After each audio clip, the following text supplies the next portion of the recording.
Exit poll പ്രവചനങ്ങൾ എതിരാണെങ്കിലും ലോക്സഭാ തെരഞ്ഞെടുപ്പിൽ മികച്ച പ്രകടനം കാഴ്ചവെക്കുമെന്ന് ഉറപ്പിക്കുകയാണ് LDF. 8 മുതൽ 12 വരെ സീറ്റ് നേടുമെന്ന് പ്രതീക്ഷിക്കുന്ന LDF ക്യാമ്പ് 6 സീറ്റുകളെങ്കിലും ഉറപ്പായും ലഭിക്കുമെന്ന ആത്മവിശ്വാസത്തിലാണ്. സംസ്ഥാനത്ത് BJP അക്കൗണ്ട് തുറക്കില്ലെന്നും LDF നേതൃത്വം ഉറപ്പിച്ചു പറയുന്നു.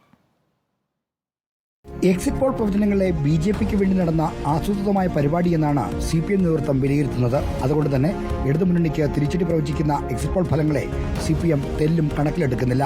വോട്ടെടുപ്പ് കഴിഞ്ഞപ്പോൾ സംസ്ഥാന സെക്രട്ടേറിയറ്റ് വിലയിരുത്തിയതുപോലെ 8 മുതൽ 12 സീറ്റുകൾ വരെ ലഭിക്കാമെന്ന പ്രതീക്ഷയാണ് ഇപ്പോഴും നേതൃത്വം പ്രകടിപ്പിക്കുന്നത്. പുറമേക്ക് ഈ അവകാശവാദം ഉന്നയിക്കുമ്പോഴും ഏത് പ്രതികൂല സാഹചര്യത്തിലും 5-6 സീറ്റുകൾ ഉറപ്പായും നേടുമെന്നും പറയുന്നുണ്ട്.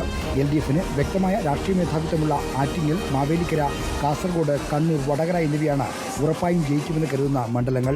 എക്സിറ്റ് പോളുകൾ പ്രവചിക്കുന്നത് പോലെ UDFന് അനുകൂലമായ തരംഗമോ ഭരണവിരുദ്ധ വികാരമോ കേരളത്തിൽ ഉണ്ടായതായി CPM വിലയിരുത്തുന്നില്ല. BJP കേരളത്തിൽ അക്കൗണ്ട് തുറക്കുമെന്ന പ്രവചനങ്ങളെയും CPM നേതൃത്വം തള്ളിക്കളയുന്നു. 2004 സമാനമാണ് സ്ഥിതി. എക്സിറ്റ് പോളുകൾ കൊണ്ട് BJP ജയിപ്പിക്കാൻ പറ്റുമായിരിക്കും, പക്ഷെ ജനങ്ങളുടെ വോട്ട് കൊണ്ട് ജയിപ്പിക്കാൻ പറ്റില്ല. പ്രതിപക്ഷം ആദ്യം പറഞ്ഞത് എന്താ? അവിടെ പ്രതിപക്ഷം ഇപ്പൊ നിൽക്കുന്നുണ്ടോ? സാധാരണ നമ്മുടെ നാട്ടില് ഒരു വിവാദം കിട്ടിയാൽ മാസങ്ങൾ ഓടിക്കലാണല്ലോ പതിവ്.